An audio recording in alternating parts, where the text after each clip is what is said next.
હવે વાત કરીશું કબૂતરબાજીના કેસની।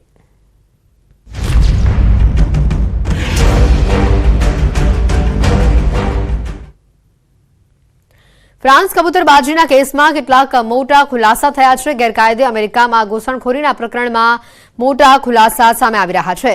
એજન્ટોની જાળ અમેરિકામાં પણ હોવાનું તપાસમાં સામે આવ્યું છે। એજન્ટોના વકીલ અમેરિકામાં પણ કાર્યરત રહેતા કબૂતરબાજીમાં કોઈ પકડાય તો છોડાવવા વકીલો કામ કરતા હતા। અમેરિકામાં સ્થાયી કરાવવાનું કામ પણ વકીલ એજન્ટો કરતા હોવાની માહિતી છે। આ મોટો ખુલાસો અહીંયા સામે આવ્યો છે। ગઈકાલે સીઆઈડી ક્રાઇમે 14 એજન્ટો સામે ગુનો નોંધ્યો હતો।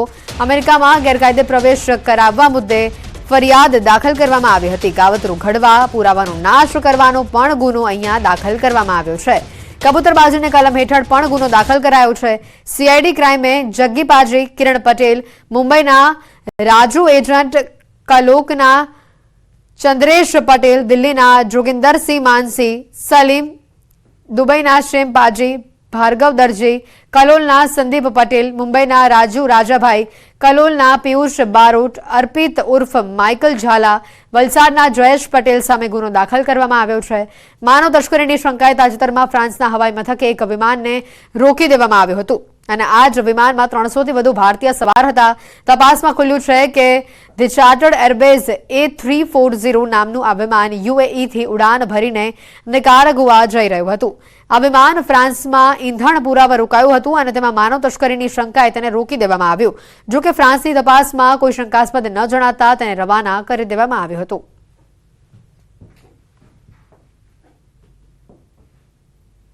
તો આ તરફ રાજકોટમાં હિટ એન્ડ રનની ઘટના સામે આવી છે, જેમાં એક મહિલાનું મોત થયું હોવાની વિગત છે। ધોરાજી ઉપલેટા હાઈવે પર આઈટીઆઈ સામે આ બનાવ બન્યો છે। કારની અડફેટે 42 વર્ષની મહિલાનું મોત થયું છે। હોટલમાં રસોઈનું કામ કરી પરત ફરતી વેળાએ મહિલાને કારે ટક્કર મારી હતી। મહિલાનો મૃતદેહ પીએમ માટે હાલ ધોરાજી સરકારી હોસ્પિટલમાં ખસેડવામાં આવ્યો છે।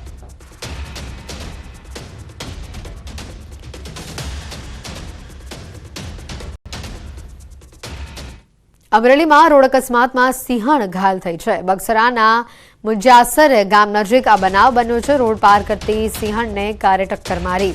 વન વિભાગની ટીમે સિંહણને સારવાર માટે ખસેડી છે। કારમાં જૂનાગઢના જૂના સ્વામિનારાયણ મંદિરના કોઠારી સ્વામી સવાર હતા। જો કે હજી સુધી અકસ્માતમાં કોઈ પોલીસ કાર્યવાહી થઈ નથી।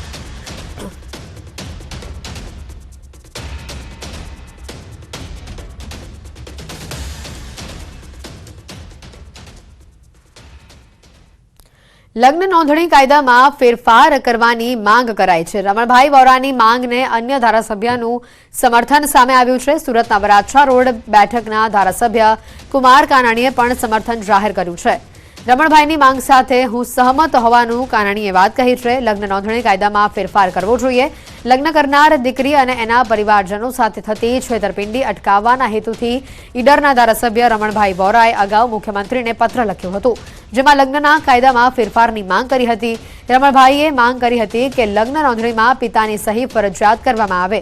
આ માંગને ધારાસભ્ય કુમાર કાનાણીએ ટેકો આપ્યો અને ગુજરાત લગ્ન નોંધણી અધિનિયમ 2006ના કાયદામાં કેટલાક સંબંધિત સુધારાઓ લગાવવાની માંગ કરી।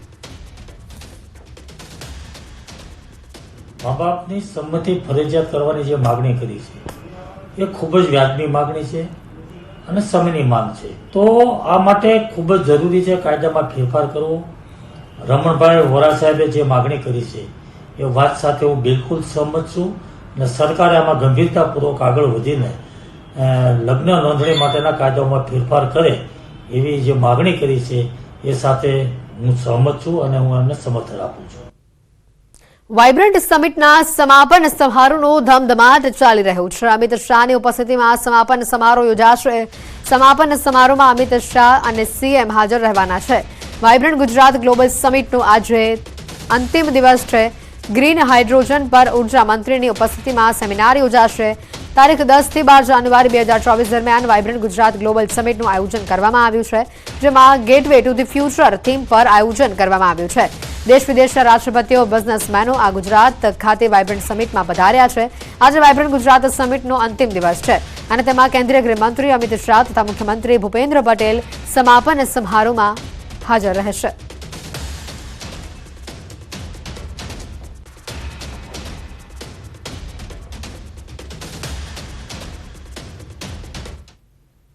સમાચારોમાં હાલ રોકાઈશું એક બ્રેક માટે.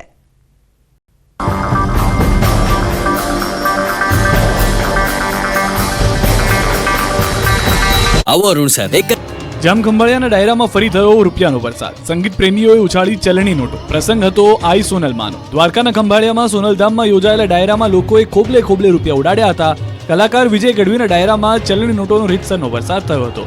દ્વારકામાં સાઈ સોનલ માતાજીના શતાબ્દી મહોત્સવમાં ડાયરાની રંગત જામતા મોટી સંખ્યામાં ડાયરા પ્રેમી અને સંગીત પ્રેમી જનતાના જમાવડો જોવા મળ્યો. ડાયરાની મહેફિલમાં નવા કલાકારોએ લોકોને એવી મોજ કરાવી કે લોકો રીતસરના ડોલ્યા. ચલણી નોટોથી કલાકારોને ઢાંકી દીધા. લોકોએ મોજમાં આવી ગુલાબી નોટના બંડલ પણ ઉડાવવાનું શરૂ કરી દીધું. ચલણી નોટોનો વરસાદ કરી દેતા સ્ટેજ આસપાસ ચલણી નોટોની પથારી થઈ ગઈ હતી. ચલણી નોટોથી જ સ્ટેજ છવાઈ ગયું હતું અને નીચેથી લાલ જાજમ પણ દેખાવાની બંધ થઈ ગઈ હતી, જેને નિહાળીને કલાકારો તો ઠીક, તમામ શ્રોતાગણ પણ મંત્રમુગ્ધ બની ગયા હતા. રાજ્યના મોટાભાગના વિસ્તારોમાં શિયાળાની મોસમ પૂરબહારમાં ખીલી હોય તે પ્રકારે ઠંડીનું આક્રમણ વધી રહ્યું છે, જેના પગલે લોકો પણ કાતલ ઠંડીમાં છૂટવાઈ રહ્યા છે. નલિયામાં સૌથી વધુ 10 ડિગ્રી ઠંડી નોંધાઈ છે. ભુજમાં 12, રાજકોટ અને ડીસામાં 13 ડિગ્રી પારો, સુરેન્દ્રનગરમાં 13 ડિગ્રી લઘુત્તમ તાપમાન અને ગાંધીનગરમાં 16, અમદાવાદમાં 17 ડિગ્રી તાપમાન નોંધાયું છે. પરંતુ રાજ્યમાં 3 દિવસ બાદ ફરી ગાત્રો થીજવતી ઠંડી પડશે. રાજ્યમાં ઉત્તરાયણ પર પતંગ રસિયાઓ ધાબે ઠરી જશે. ઠુમકા મારી નહીં પરંતુ ઠંડીથી થાકી જશે. હવામાન વિભાગે આગાહી કરી છે કે 3 દિવસ બાદ ફરી કાતલ ઠંડી માટે તૈયાર રહેવું પડશે. 3 દિવસ બાદ તાપમાનમાં 2 થી 3 ડિગ્રી ઘટાડો થશે. ગુજરાતમાં ફરી ઠંડીનો પ્રકોપ જોવા મળી શકે છે. ઉત્તર પૂર્વના પવન ફૂંકાતા હોવાથી ઠંડી ભૂક્કા બોલાવશે. उसके बाद जो है तापमान में 2 से 3 डिग्री की गिरावट देखने को मिलेगी मोस्टली पार्ट्स में. લોકસભાની ચૂંટણી પહેલા જાણે ભાજપમાં ભરતીની મોસમ ખીલી ઉઠી હોય તેવું લાગી રહ્યું છે. લોકસભાની ચૂંટણી પહેલા ગુજરાતની રાજનીતિમાંથી મોટી ઉથલપાથલના એંધાણ મળ્યા છે. રાજ્યના 3 અપક્ષ ધારાસભ્યો રાજીનામું આપે તેવી શક્યતા છે. અપક્ષના ધારાસભ્ય ધવલ ઝાલા, માવજી દેસાઈ, ધર્મેન્દ્રસિંહ વાઘેલા રાજીનામું આપે તેવી વાતો વહેતી થઈ છે. 3 અપક્ષ ધારાસભ્યો ધવલ ઝાલા, માવજી દેસાઈ, ધર્મેન્દ્રસિંહ વાઘેલા જાન્યુઆરીના અંતમાં રાજીનામું આપે તેવી શક્યતા છે. સાથે જ તેઓ ભાજપના મેન્ડેટ પરથી ચૂંટણી લડી શકે છે. હાલ 3 અપક્ષ એમએલએ ભાજપના સમર્થનમાં છે. રાજીનામા બાદ 3 સભ્યો કમુરતા બાદ ભાજપમાં જોડાય તેવી શક્યતા છે. રાજ્યમાં વધુ 3 ધારાસભ્યોના રાજીનામાના સમાચાર પ્રસરતા હડકંપ મચી જવા પામ્યો છે. રાજ્યમાં લોકસભાની ચૂંટણી સાથે સાથે વિધાનસભાની જે પણ બેઠકો ખાલી પડી છે તેના પર પણ પેટા ચૂંટણી યોજાઈ શકે છે. રામ મંદિર પર પ્રાણ પ્રતિષ્ઠા મહોત્સવમાં સોનિયા ગાંધી અને મલ્લિકાર્જુન ખડગે સહિતના કોંગ્રેસી નેતા અયોધ્યા નહીં જાય, ત્યારે આમંત્રણ મુદ્દે ગુજરાત કોંગ્રેસ 2 ભાગમાં વહેંચાઈ ગઈ છે. કોંગ્રેસ હાઈકમાન્ડના નિર્ણય પર પ્રદેશ કોંગ્રેસમાં જ ડખા ઉભા થઈ ગયા છે.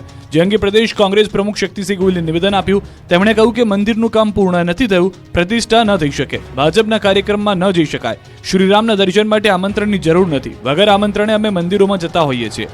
આ બાજુ કોંગ્રેસ નેતાઓના વિરોધાભાસી નિવેદન સામે આવ્યા. કોંગ્રેસના વરિષ્ઠ નેતા અર્જુન મોઢવાડિયા અને રાજુલાના પૂર્વ ધારાસભ્ય અમરીશ ડેરે કોંગ્રેસ હાઈકમાન્ડથી નારાજગી વ્યક્ત કરી. પોરબંદરના ધારાસભ્ય અર્જુન મોઢવાડિયાએ સોશિયલ મીડિયા પર એક પોસ્ટ મૂકી. તેમાં તેમણે કહ્યું કે ભગવાન શ્રી રામ આરાધ્ય દેવ છે, દેશવાસીઓની આસ્થા અને વિશ્વાસનો વિષય છે, ત્યારે કોંગ્રેસ પક્ષે આવા રાજનીતિક નિર્ણય લેવાથી દૂર રહેવું જોઈએ. તો કોંગ્રેસ નેતા અમરીશ ડેરે કહ્યું કે જનભાવનાને દિલથી સન્માન કરવું જોઈએ. આવા પ્રકારના નિવેદનથી મારા જેવા ઘણા કાર્યકરો માટે નિરાશાજનક પરિસ્થિતિ છે.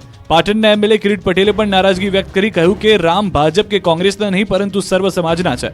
રામ મંદિરના આમંત્રણ કોંગ્રેસના સ્વીકારને લઈ ભાજપે આકરા પ્રહાર કર્યા. પ્રદેશ ભાજપ પ્રવક્તા યજ્ઞેશ દવેએ કહ્યું કે આમંત્રણનો સ્વીકાર એ સનાતન ધર્મનો વિરોધ છે.